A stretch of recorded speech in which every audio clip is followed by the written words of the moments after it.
What's up, guys? Welcome back to the channel. Here we are with another reaction. In this, we have Modi's government game plan to make India richer.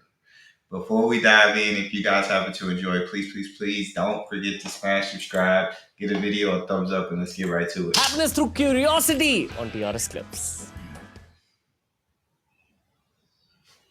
In your eyes, do you look at the Indian people as Sorry about different that. slabs like rich, hyper rich, middle class, upper, lower, and then like below the poverty line? Do you look at it like that? Well, it context depends on the context. If what you're looking at is income distribution, that's a useful way to think about it. It may not be useful to think about it in this way for some other thing. Like? For example, if I am trying to work out public transport systems, right? Sure, I want to have a really good public transport system where everybody, rich, poor, everybody uses it. Like in London, rich, poor, everybody uses it. The sign of a rich country is where the rich people use public transport. Absolutely. So you have to be careful. Having these class distinctions is useful for a certain context. It may not be useful for another context. So unfortunately, what happens is that people have these unidimensional views of things, and they think that their particular approach is the only meaningful way. But in fact, the lens you use is related to the context that you're trying to solve for. And that is important. And I think I made this point last time as well, when you said education is the most important thing that you need to look at.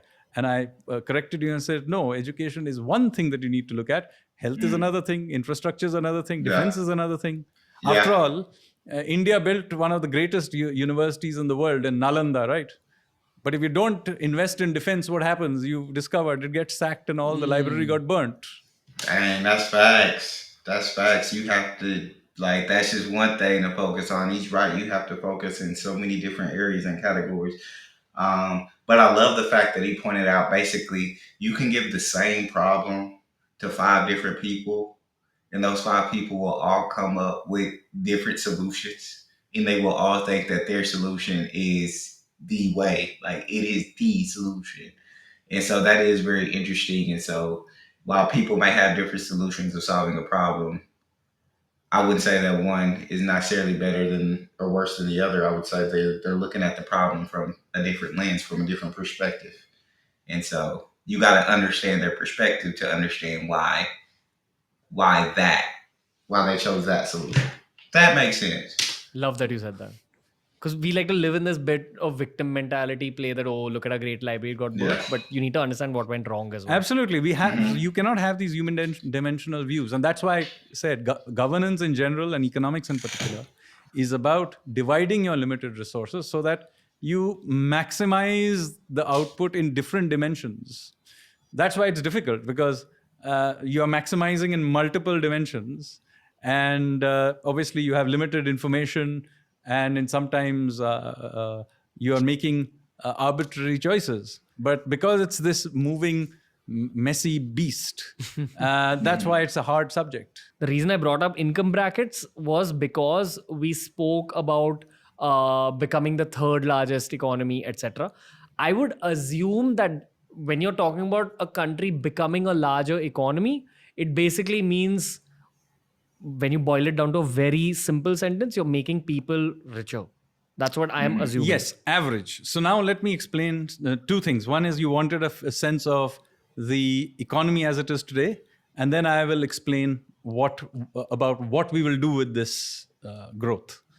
Okay, sure. Would you prefer it that way? I think we'll move into the 2023. I would like to move into it a little later. Okay, because fine. I'd just like to solve this. And I'll tell you why. Audiences watch these podcasts based on, okay, what is in this for me? Okay, fine. So let's talk about the income brackets angle. So let's say we become, in dollar terms, Sure. in the year 28, we become the 3rd largest economy in the world. Yeah.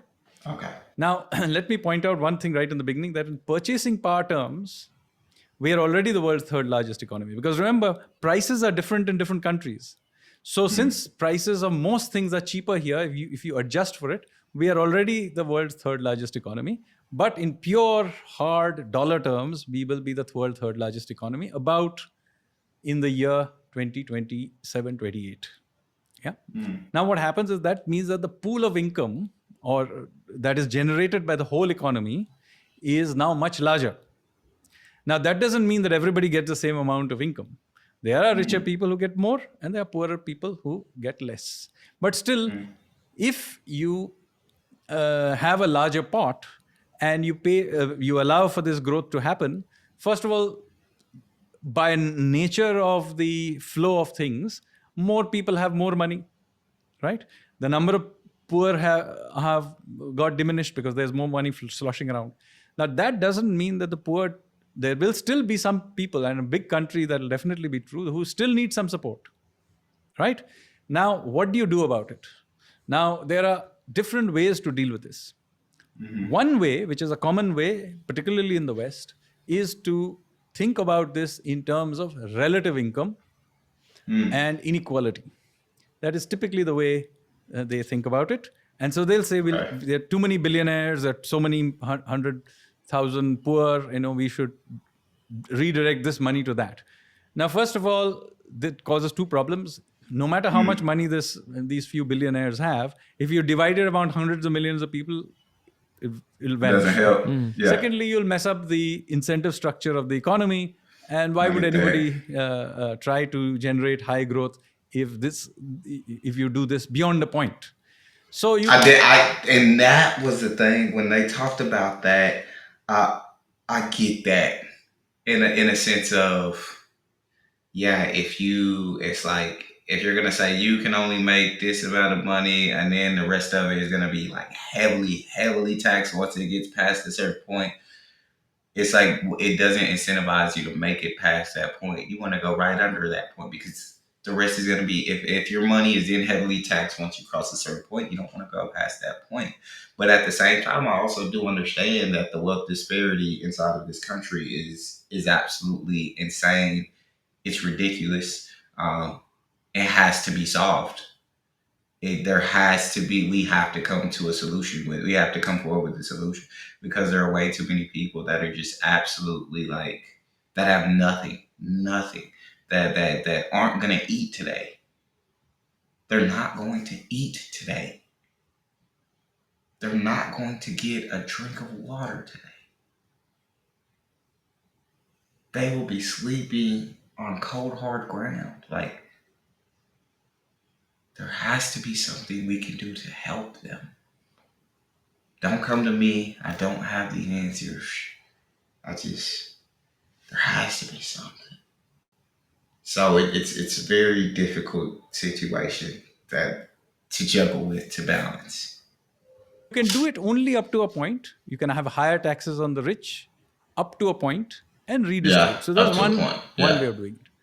However, in addition to this, you can think of it in another way, which is the way we in this government have thought about it, which is called Antodaya, which means you think about the poorest guy in the system without worrying about inequality as such. This is not about making the rich guy poorer. This is about helping the poorest guy. So this is an absolute poverty way of thinking about things. Okay? So if you look at the way we have dealt with it in here, we have gone and targeted the very poorest people directly. So provide them with gas, provide them with some health insurance, make sure they can build a pakka house. There's the Prime Minister's Awas Yojana, or you have the toilet scheme, right? Swachh Bharat. So what are we trying to do? We are basically saying that, look, everybody needs to be brought to some basic level. So we target absolute poverty and then bring them to a place where they themselves can take risks and participate in this growing economy. Right? So they don't have to be spoon-fed. But at the very bottom, you have to help out. So this is a somewhat different way of thinking of poverty. It's about targeting not inequality, but absolute poverty. Before we moved on to that 2023... About targeting not inequality, but absolute poverty. So you got a whole different... I would love to hear what you guys think about that option. Question. I was actually going to ask you how one makes poor people slightly richer. I know I'm boiling down that very complex question in a very simple way. Yeah. But I think you answered it right. There's multiple ways, and one of the ways is growth. Just grow the pool. You see, otherwise what you're doing is you're redistributing poverty. Hmm. Okay, Yeah. we are a country that is, as things stand, um, about a $4 trillion economy. Now we are 1.4 billion people. Billion. You do your maths, you will not come out to a very large number. Yeah. So you'll come to 2,400, $500 per capita income. Now, it's not going to solve anything. It will still be a very, very poor country. So we just need to take this up to some level, like 5, 6 thousand dollars, where the generalized absolute poverty will begin to Got it. disappear. Now there'll still be some. So you're gonna basically have to double your GDP. But my question is, when you double that,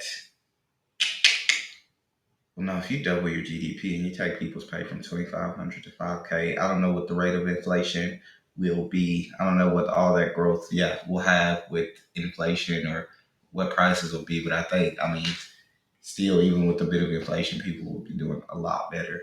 And you see India continuously growing at a rapid pace. Like, so you know that growth is there. Um, so you see it happening right in front of your Few eyes. million people who really need direct support, but the number will shrink. Got it. But meanwhile, the Mm-hmm. economy is larger. There are more jobs around. Mm-hmm. There are more taxes around, because this larger economy is presumably paying more taxes. So the government has more resources. The private sector has more resources, and so the amount of sort of the systemic sort of ability to raise people out of poverty is consequently much greater. I think this question came out from the place of having watched Swades as a kid. Everyone wants to be a Shah Rukh Khan from Swades in some way.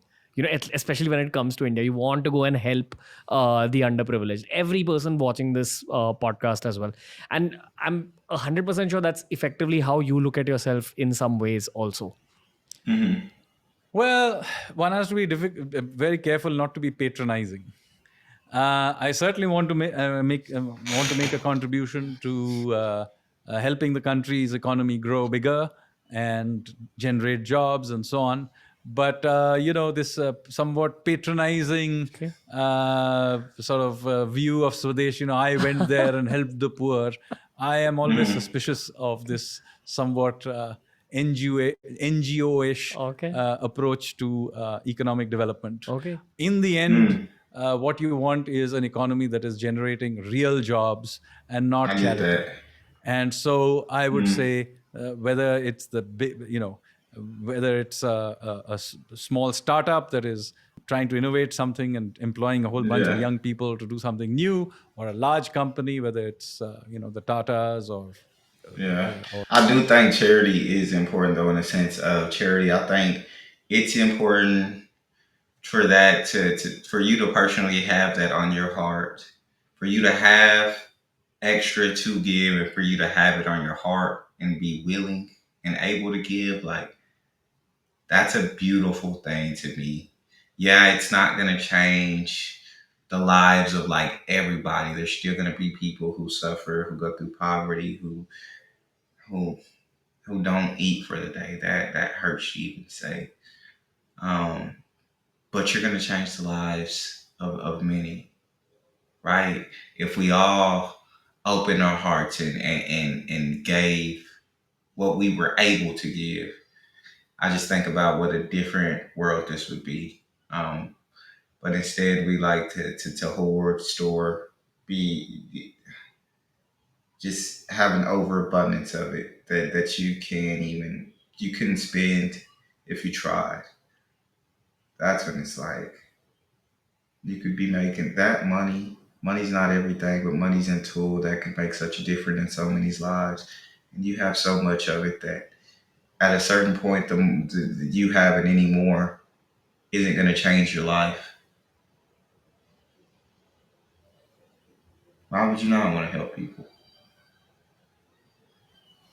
Reliance or Infosys, creating jobs for hundreds of thousands of people, or even parts of the government where jobs are being created for all kinds of things, from the army to railways to other areas. So what I'm trying to say is, that generating economic growth is the real service. I get Okay, that. fair. Yeah, so managing to grow our economy to something of a different scale is far more important than this Swadesh approach to helping a few people. Makes the person who's doing it feel better, maybe personally, but it's not solving any problem.